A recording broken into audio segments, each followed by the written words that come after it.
welcome back to SiGMA TV. This is Yanni Collins reporting live from the Penthouse Makati, where the notorious SiGMA iGathering event is taking place.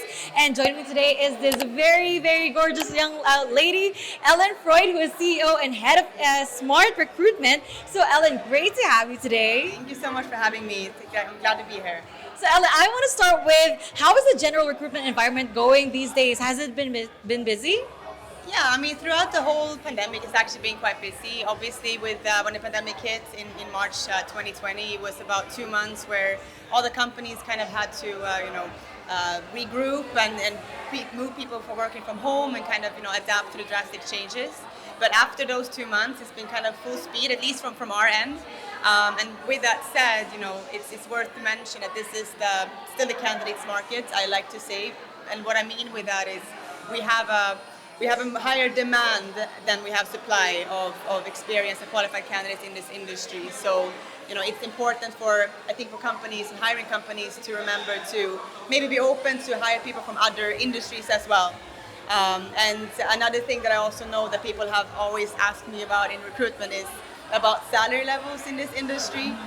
Because of course, with the high demand and the speed of this industry, the salaries used to go up for a very long time. They've flattened out a bit more now, but they're still in a higher level, of course. But the salary expectations from candidates tend to actually be somewhat more flexible and negotiable when it comes to remote and hybrid work rather than being full-time in an office. But other than that, it's been it's been busy, and we're grateful for having been in the industry that kept on going even throughout the pandemic. Exactly. Well, that's amazing to hear. And now I want to get your thoughts on remote work, because honestly, it's a bit shocking during the pandemic where there's literally zero human interaction. And now I think people see the power that lies behind remote work, where they could literally travel, go to some paradise, and then work from there.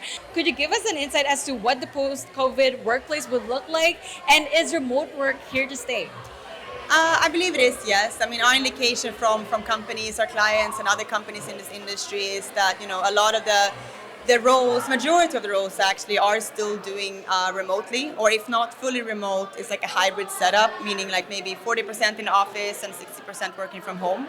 And we believe in these modern companies to continue to actually adapt to this, to be competitive for the candidates or for the people in this industry to want to work for them.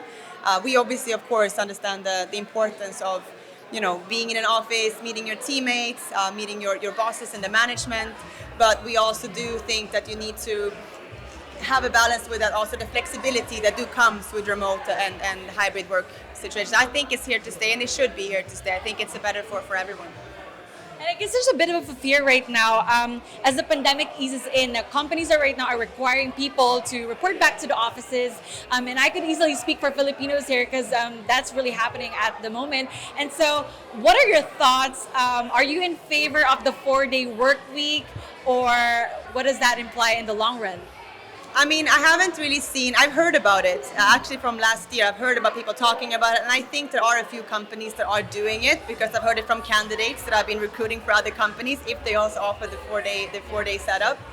My own opinion about it is I believe in efficiency. I'm a very efficient person. I'm very Swedish in that way. You need to be smart with your time. So if you can find a setup where you work smarter, you're able to be result-oriented rather than just being on the clock every day just to do your job, but with the result that you actually do. And if that can be put into 4 days rather than 5 in a week, I mean, it's good for everyone. It's good for the employees, it's good for the management, and if the employees are happy, the business is happy. So I'm in favor for it. And which markets do you see growing among your clients? Where has the demand been? I mean, we in Smart Recruitment, we work globally. So our key markets are Asia, Europe, and Latin America. I would say that the markets that are growing the most among our clients is mainly in Southeast Asia, so like Thailand, Indonesia, Vietnam. Also a lot in India, Japan, and Latin America. Obviously, we also do see further growth in the European market as well. And actually, just as an example, the high demand that we have gotten from Latin America actually made us decide to hire a specialist for Latin American market just a few months ago. So she's a Brazilian recruiter who is going to basically handle that region because of the high demand that we are getting from our clients. Fantastic. And when we look at emerging roles in this industry, what have you identified corporations are suddenly in need of? Are there any new interesting roles lately? I mean, there are coming new roles all the time, of course. I mean, if you look overall, the operators are always, in a way, mostly looking for marketing. And when it comes to the providers, it's more business development and sales. But some newer, well, not necessarily newer, but more common roles that are growing more and more that we've done for a while is roles related to business intelligence and data analytics. And the good thing that we have seen, recruiting for these kind of positions is the fact that they are open to people from other industries. So like I mentioned earlier, I believe that, we need to be more open to bringing people because we are lacking the amount of experts that the industry is needed.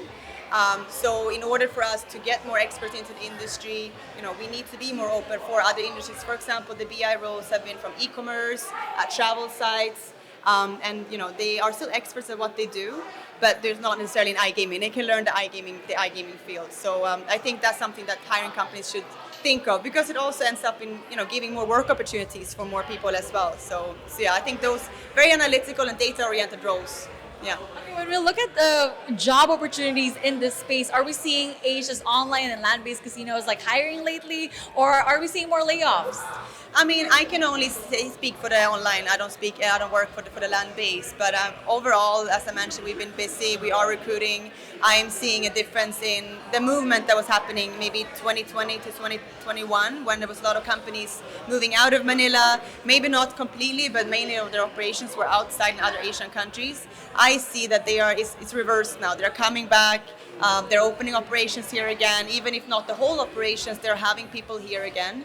And also a lot of startup companies are coming here, establishing here again. So it's nice to see that Manila is coming back to kind of that iGaming mecca that it once was, before the pandemic. So it's good to see that it's coming back to its feet.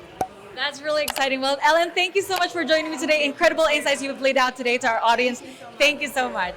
Thank you so much.